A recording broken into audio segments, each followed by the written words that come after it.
Well, the old world is finally upon us, so it's time to get those armies ready. And in today's quick hobby hack video, I'm going to show you how to get bases similar to what you see on the box art of Warhammer Fantasy Battles and the old world. Now, I live my life by an old saying that goes, if it's round, put it down, we only care if it's square.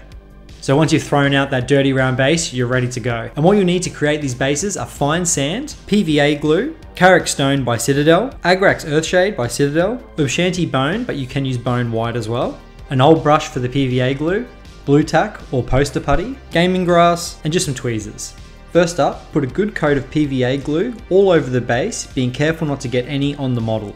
Then cover the base with fine sand. It always helps if you put the mini in a lid or a bowl so you don't make a mess and you can reuse the sand. I do this step before painting the miniatures, but you can always do it last if you like. Now if you primed your minis black, go back over the base with some white, grey or wraithbone. This will just help the Carrick Stone just to pop a little bit more. I cover the base with a few thin coats of Carrick Stone, being careful not to get any on the mini's feet. And once that is fully dry, I'll hit the sand with a coat of Agrax Earthshade. I use this straight out of the pot in small amounts and just spread this evenly. Next is optional, but I like to cover the feet and legs with some blue tack because I'm a little bit of a messy dry brusher. I mix 3 parts of Shabti Bone to 1 part Carrick Stone and give the sand a good dry brush.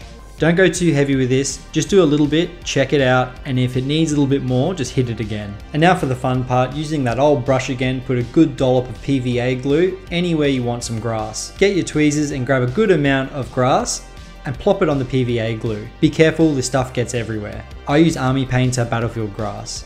Once that's all on, tap off the excess grass back into the container and you're done. If you make a mess on the sides of the base with some of the Agrax Earthshade wash, feel free to fix it up with some more Carrick Stone.